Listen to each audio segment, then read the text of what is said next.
जय श्री राम। तो आइए भक्तों, एक बार पुनः श्री रामचरितमानस के अयोध्या कांड में कथा को आगे बढ़ाते हैं। प्रभु श्री रामचंद्र जी लक्ष्मण जी के साथ, माता सीता के साथ वन को जा रहे हैं और वन में गुहराज निषाद से मुलाकात होती है। अनेक दिन बीत जाते हैं, फिर गुहराज निषाद से विदा लेके प्रभु माता सीता के साथ और भाई लक्ष्मण जी के साथ कैसे वन में भटक रहे हैं, आइए उस वृतांत को आगे बढ़ाते हैं और ध्यान लगा के सुनते हैं। यही विधि रघुकुल कमल रवि मगलोगन सुख देत, जाहि चले देखत विपिना सिय समोत्र समेत। रघुकुल रूपी कमल के खिलने वाले सूर्य श्री रामचंद्र जी इस प्रकार मार्ग के लोगों को सुख देते हुए सीता जी और लक्ष्मण जी सहित वन को देखते हुए चले जा रहे हैं। बाबा आगे लिखते हैं कि आगे राम लखन बन पाछे, तापस बेस विराजद काछे, उहे बीच सिय सोहति कैसे, ब्रह्म जीव बिच माया जैसे। आगे श्री रामचंद्र जी, पीछे लक्ष्मण जी सुशोभित हो रहे हैं। तपस्वियों के वेश में बनाए दोनों बड़ी ही शोभा पा रहे हैं। दोनों के बीच में सीता जी कैसे सुशोभित हो रही है, ऐसे मानो ब्रह्म और जीव के बीच में माया आया हो। बहुरी कहूँ छवि जस मन बसही, जन मधु मदन मध्य रति लसही, उपमा बहुरी कहूँ जिय जोही, जन बुध बिद बिच रोहि निसोही। फिर जैसी छवि मेरे मन में बस रही है उसको कहता हूँ, मानो वसंत ऋतु में और कामदेव के बीच में रति अर्थात कामदेव जी की जो पत्नी है सुशोभित हो रही हैं। फिर अपने हृदय में खोजकर मैं उपमा कहता हूँ कि मानो बुद्ध अर्थात चंद्रमा के पुत्र और चंद्रमा के बीच में रोहिणी जी जो कि चंद्रमा जी की पत्नी हैं सोह रही हैं। अर्थात प्रभु श्री रामचंद्र जी और लक्ष्मण जी के बीच में साथ साथ कदम से कदम मिलाकर माता सीता चल रही हैं। बाबा आगे लिखते हैं कि प्रभु पद रेख बीच बिच सीता, धरती चरण मग चलत सभीता, सिय राम पद अंक बराए, लखन चलहि मग दाहिने लाए। प्रभु श्री रामचंद्र जी के जमीन पर अंकित होने वाले दोनों चरण चिन्हों के बीच बीच में पैर रखती हुई माता सीता जी चल रही हैं। कहीं भगवान के चरण चिन्हों पर पैर ना टिक जाए, इस बात पे भी ध्यान दे रही हैं। डरती हुई मार्ग में चल रही हैं। साथ ही साथ लक्ष्मण जी मर्यादा की रक्षा के लिए सीता जी और श्री रामचंद्र जी के दोनों के चरण चिन्हों को बचते हुए इधर उधर दाहिने बाएं की तरफ पैर को रखकर रास्ता बनाकर चल रहे हैं। राम लखन सिय प्रीति सुहाई, बचन अगोचर किम कही जाई, खग मृग मगन देखी छवि होई, लिए चोर चित राम बटोही। श्री रामचंद्र जी, श्री लक्ष्मण जी और माता सीता की सुंदर प्रीति वाणी का विषय नहीं है, अर्थात अनिर्वाचनीय है।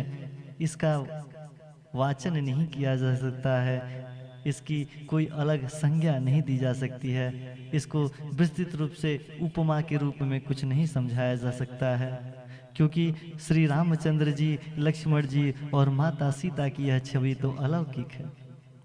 अतः पक्षी पशु भी इनके छवि को देखकर प्रेम आनंद में मग्न हो जाते हैं। पथिक रूप श्री रामचंद्र जी ने उनके भी चित्त को चुरा लिया है। जिन जिन देखे पथिक प्रिय सिय समेत दो भाई, भव मगु अगम आनंद तेई, बिनु श्रम रहे सिराई। प्यारे पथिक सीता जी सहित दोनों भाइयों को जिन जिन लोगों ने देखा, उन्होंने भव का अगम मार्ग अर्थात जन्म मृत्यु रूपी संसार में भटकने का जो भयानक मार्ग होता है, बिना ही परिश्रम के आनंद के साथ तैर कर पार कर लिया। अर्थात वे आवागमन के चक्र से सहज ही छूटकर मुक्त हो गए।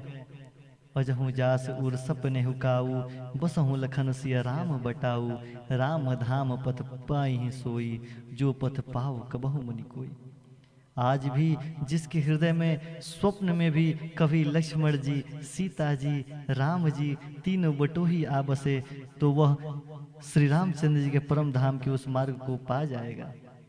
जिस मार्ग को कभी बिरले ही मुनि पाते हैं, अर्थात मुनि कितने वर्षों तक तप करते हैं फिर भी प्रभु के इस परम धाम की प्राप्ति नहीं कर पाते हैं। बाबा आगे लिखते हैं कि तब रघुबीर श्रमित सिय जानी, देखी निकट बट्टु शीतल पानी, तह बसी कंद मूल फल खाई, प्रात नहाई चले रघुराई। तब श्री रामचंद्र जी ने सीता जी को थकी हुई जानकर और समीप ही एक बट का बड़ा वृक्ष देखकर, ठंडा पानी देखकर उस दिन वहीं ठहरने का निश्चय कर लेते हैं। साथ ही साथ रात्रि बेला में कंद मूल फल खाकर रात भर वहां रहकर प्रातःकाल स्नान करके श्री रघुनाथ जी आगे की तरफ बढ़ते हैं। देखत बन सरसैल सुहाए, वाल्मीकि आश्रम प्रभु आए, राम दीख मुनि बास सुहावन, सुंदर गिरि कानन जल पावन। सुंदर वन, तालाब और पर्वत देखते हुए प्रभु श्री रामचंद्र जी वाल्मीकि जी के आश्रम में आते हैं। श्री रामचंद्र जी ने देखा कि मुनि का निवास स्थान अत्यंत ही सुंदर है, जहाँ सुंदर पर्वत, वन और पवित्र जल दिख रहा है। सरनी सरोज बिटप वन फूले, गुंजत मंजु मधुपरस भूले, खग मृग विपुल कोलाहल करही, बिरहित बैर मुदित मन चरही। सरोवर में कमल और वन में वृक्ष के फूल रहे हैं और साथ ही साथ मकरंद रस में मस्त हुए भौरे सुंदर गुजार कर रहे हैं। बहुत सी पक्षी और पशु कोलाहल कर रहे हैं और वैर से रहित होकर प्रसन्न मन से विचरण कर रहे हैं। सुचि सुंदर आश्रम निरख, हर से राजवन सुनि रघुबर आगमन मुनि, आगे आयव लेन। पवित्र और सुंदर आश्रम को देखकर कमल नयन श्री रामचंद्र जी हर्षित हो उठते हैं। रघुश्रेष्ठ श्री रामचंद्र जी का आगमन सुनकर मुनि वाल्मीकि जी उन्हें लेने के लिए आगे आते हैं।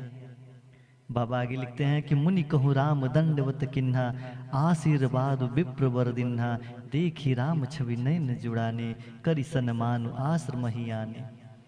श्री रामचंद्र जी ने मुनि को दंडवत किया है, विप्र श्रेष्ठ मुनि ने उन्हें आशीर्वाद दे दिया है। श्री रामचंद्र जी की छवि देखकर मुनि के नेत्र से शीतलता बहने लगी है। सम्मान पूर्वक मुनि उन्हें आश्रम से ले आए हैं। मुनिवर अतिथि प्राण प्रिय पाए, कंद मूल फल मधुर मंगाए, सिय समित्र राम फल खाए, तब मुनि आश्रम दिए सुहाए। श्रेष्ठ मुनि वाल्मीकि जी ने प्राण प्रिय अतिथियों को पाकर उनके लिए मधुर कंद मूल और फल मंगवाए हैं। श्री सीता जी, लक्ष्मण जी और श्री रामचंद्र जी को फल अत्यंत अच्छे लगते हैं, सब ने फल खाया है। तब मुनि ने उनकी विश्राम करने के लिए सुंदर स्थान बतला दिया है। वाल्मीकि मन आनंद भारी, मंगल मूर्ति नयन निहारी, तब कर कमल जोरी रघुराई, बोले वचन श्रवण सुखदाई। मुनि श्री रामचंद्र जी के पास बैठे हैं और उनकी मंगल मूर्ति को नेत्रों से देखकर वाल्मीकि जी के मन में भारी आनंद हो रहा है। तब श्री रघुनाथ जी कमल सदृश हाथों को जोड़कर कानों को सुख देने वाले मधुर वचन बोलते हैं। तुम त्रिकाल दरस मुनिनाथा, विश्व बदर जिमि तुम्हारे हाथा, अस कहीं प्रभु सब कथा बखानी, जे ही भाती दिन बहुरानी। हे मुनिनाथ, आप त्रिकालदर्शी हैं, संपूर्ण विश्व आपके लिए हथेली पर रखे हुए बेर के समान हैं। प्रभु श्री रामचंद्र जी ने ऐसा कहकर फिर जिस जिस प्रकार से रानी कैकेयी के वनवास का वृतांत था वह सब कथा विस्तार से सुनाते हैं। तात वचन पुनि मातु हित, भाई भरत असराव, मुँह कहु दरस तुम्हार प्रभु, सब मम पुण्य प्रभाव। और प्रभु कहते हैं कि पिता की आज्ञा का पालन, माता का हित और भरत जैसे स्नेही और धर्मात्मा भाई का राजा होना और फिर मुझे आपके दर्शन होना, यह सब मेरे पुण्यों का ही प्रभाव है। देखी पाए मुनि राय तुम्हारे, भय सुकृत सब सुफल हमारे, अब जह राउर आयुष होई, मुनि उद्वेग न पावे कोई। हे मुनिराज, आपके चरणों का दर्शन करने से आज हमारे सब पुण्य सफल हो गए हैं।